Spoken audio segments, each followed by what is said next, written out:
Melanjutkan cerita sebelumnya. Setelah bertemu dengan pemimpin kota sekaligus ayah dari Varia, Ryuji diundang untuk datang di kediamannya. Di sana pemimpin menanyakan dari mana sebenarnya Ryuji berasal karena melihat benda-benda yang digunakannya dalam pertarungan sama sekali bukan berasal dari dunia ini. Merasa tak ada lagi yang perlu ia sembunyikan, Ryuji berkata jujur dan mengatakan kalau dia berasal dari dunia lain dan tiba-tiba saja dipindahkan ke dunia ini. Mendengar itu mereka pun terkejut, mereka tak menyangka kalau hal seperti itu bisa dilakukan. Ryuji juga mengungkapkan kalau dia berniat akan kembali ke dunia asalnya, namun sebelum itu ia harus menaklukkan Mythical Dungeon. Mendengar itu pemimpin mengatakan kalau dungeon mythical hanya bisa dibuka dengan menggunakan sebuah kunci yang terdapat di dasar dungeon legendary. Dan jika Ryuji ingin masuk ke dalam dungeon mythical, ia harus menaklukkan dungeon legendary terlebih dahulu dan mengambil kuncinya. Karena kebetulan di kota ini ada satu dungeon legendary dan orang yang memiliki wewenang adalah sang pemimpin, sehingga ia memberikan izin kepada Ryuji untuk menjelajahi dungeon itu sekaligus menaklukkannya. Mendengar itu Varia mengatakan kalau dia akan ikut bersama Ryuji. Ayahnya tentu saja melarangnya karena itu akan sangat berbahaya, namun Varia bersikeras akan tetap pergi. Varia dengan tegas mengatakan kalau dia telah jatuh cinta kepada Ryuji. Mendengar itu ayahnya tak bisa berkata apa-apa dan pada akhirnya membiarkan Varia pergi bersama Ryuji demi kebahagiaan anaknya. Keesokan harinya sebelum mereka masuk ke dalam dungeon, Ryuji menanyakan mengapa Varia memilih menjadi seorang petualang padahal dia adalah anak seorang bangsawan. Varia mengatakan kalau ayahnya adalah seorang kesatria yang hebat dan saat ini sedang melayani sang raja. Jadi ia juga berpikir akan menjadi seorang kesatria yang setidaknya bisa melindungi para penduduk dari monster. Mendengar itu Ryuji tersenyum dan sepertinya ia mulai terpesona dengan kecantikan dan kepribadian Varia yang baik. Ryuji kemudian meminta Varia untuk menunjukkan kekuatannya agar Ryuji bisa mengatur strategi saat di dalam dungeon nanti. Varia lalu menunjukkan kekuatan penghancurnya yang cukup kuat, namun diperlukan waktu cukup lama untuk mengeluarkannya. Meski begitu Ryuji mengatakan kepada Varia kalau itu bukanlah masalah, mereka hanya perlu mengatur waktu yang tepat untuk menyerang. Setelah semua persiapan selesai, mereka langsung masuk ke dalam dungeon. Di lantai awal mereka langsung bertemu dengan kelompok monster, dan tanpa banyak bacot Ryuji langsung memancing dan mengarahkan mereka ke suatu tempat. Kemudian ketika para monster telah terkumpul, Varia langsung meledakkannya dengan kekuatan penghancurnya. Hanya dengan sekali serangan mereka langsung membunuh sekelompok monster sekaligus. Ryuji juga menemukan cukup banyak koin pemanggil yang dijatuhkan para monster. Kemudian ketika mereka melanjutkan perjalanan, mereka bertemu dengan kelompok pencuri dungeon, sehingga mereka segera bersembunyi. Varia menjelaskan kepada Ryuji kalau kelompok pencuri dungeon tidak terikat dengan guild petualang, dan mereka juga dianggap kriminal yang melakukan pekerjaan apa saja jika ada yang membayar mereka. Yang pada intinya mereka seperti tentara bayaran. Melihat perlengkapan bertarung mereka Ryuji merasa kalau mereka memang cukup kuat dan layak disebut sebagai pencuri dungeon.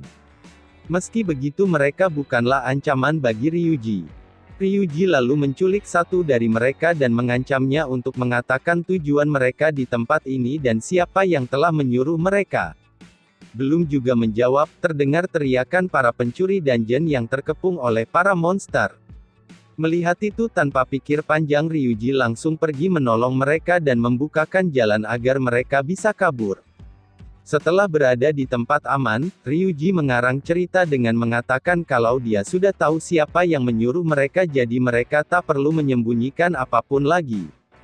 Mendengar itu pemimpin mereka mulai mengatakan semuanya kalau benar yang menyuruh mereka adalah sang raja negara ini sendiri. Namun mereka tak bisa mengatakan tujuan mereka demi menjaga rahasia klien.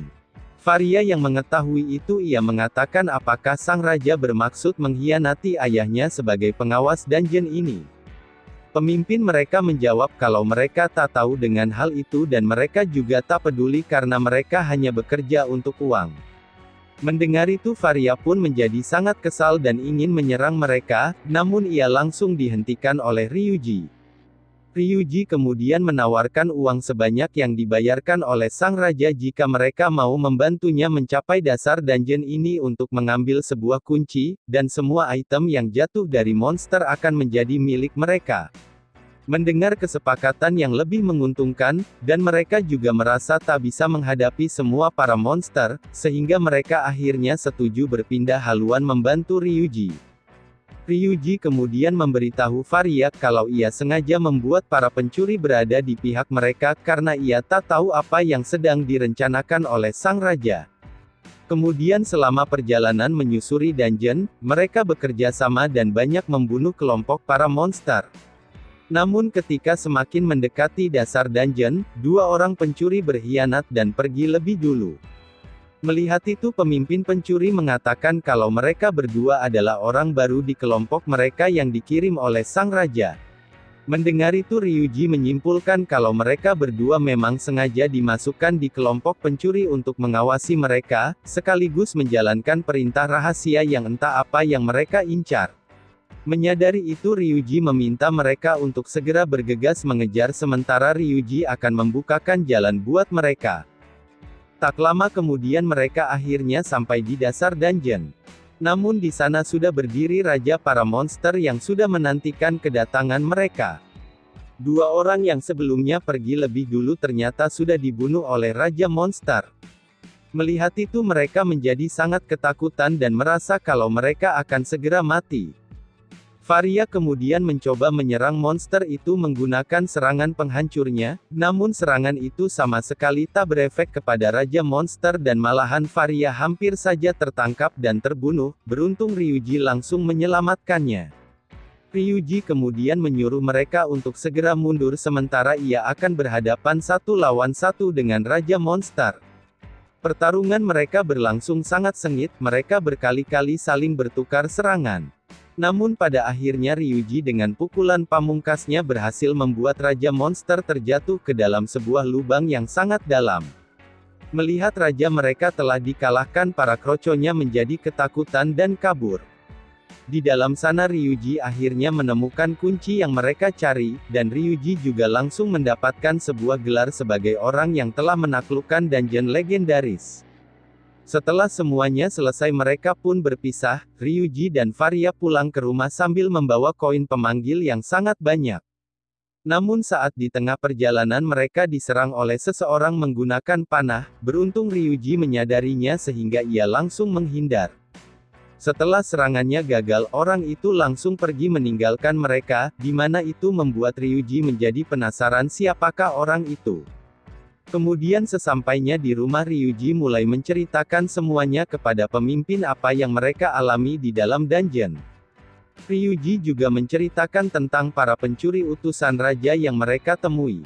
Mendengar semua cerita Ryuji pemimpin tak terlalu terkejut, karena sebenarnya sedari awal raja memang berniat untuk menantang Mythical Dungeon untuk menyatukan seluruh benua dengan kekuatan yang didapatkannya di dalam dungeon Mythical, yang entah ada kekuatan apa di dalam dungeon tersebut. Dan karena sebab itulah raja membutuhkan sebuah kunci untuk membuka dungeon tersebut. Namun pemimpin menentang rencana sang raja karena untuk menyatukan seluruh benua dan hanya ada satu raja yang memimpin, maka rasanya itu akan sangat mustahil dan pastinya akan menimbulkan banyak pertumpahan darah. Dan demi menghentikan rencana sang raja, pemimpin meminta kepada Ryuji untuk menaklukkan Mythical Dungeon terlebih dahulu sebelum raja menaklukkannya. Mendengar itu Ryuji mengatakan kalau sedari awal ia memang berniat akan menantang dungeon mythical agar ia bisa kembali ke dunianya. Keesokan harinya Ryuji dan Varia langsung pergi ke tempat dungeon mythical dan akan menantangnya. Namun sesampainya di sana mereka melihat pasukan raja yang sudah berkumpul dan akan menantang dungeon mythical. Ternyata sang raja telah memiliki satu kunci yang entah dari mana ia mendapatkannya, sehingga mereka semua bisa memasuki dungeon tersebut. Sang raja bahkan menempatkan beberapa penjaga di gerbang masuk agar tak ada satupun orang yang bisa masuk ke dalam. Tak lama kemudian seseorang datang menghampiri mereka dan mengaku sebagai pedagang. Dia mengatakan kalau ia mengetahui pintu belakang agar mereka bisa masuk ke dalam dungeon itu. Tak punya pilihan lain, Ryuji pun meminta agar menunjukkan tempat itu. Sesampainya di sana, benar saja ada sebuah pintu yang mengarah masuk ke dalam dungeon. Ryuji langsung membuka pintu itu dengan kunci yang didapatkannya sehingga mereka bisa masuk. Tepat saat mereka masuk ke dalam dungeon, pembunuh yang mengincar Ryuji sebelumnya muncul dan menghampiri si pedagang. Namun ternyata mereka berdua adalah satu kelompok dan mereka memang sengaja mengarahkan Ryuji dan Varia masuk ke dalam dungeon yang entah apa yang sedang mereka rencanakan. Di dalam dungeon Varia merasakan kekuatan magic yang sangat kuat di tempat ini, dan tiba-tiba saja Voice muncul dengan wujud manusianya. Melihat itu Varia hampir saja menyerangnya karena mengira kalau itu adalah monster. Voice kemudian mulai menjelaskan semuanya kalau dia adalah dewa yang memandu Ryuji di dunia ini, dan kebetulan karena tempat ini mengandung banyak magic sehingga ia bisa berubah menjadi wujud aslinya. Tak lama kemudian tiba-tiba saja muncul monster Warner menyerang mereka.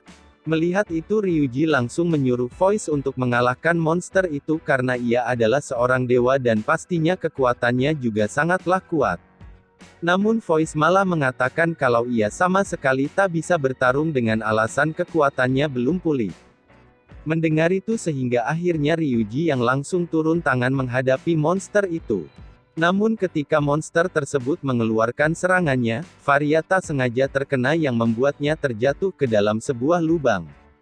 Melihat itu Ryuji mencoba menolong namun sayangnya ia tak bisa menggapai tangan Varia.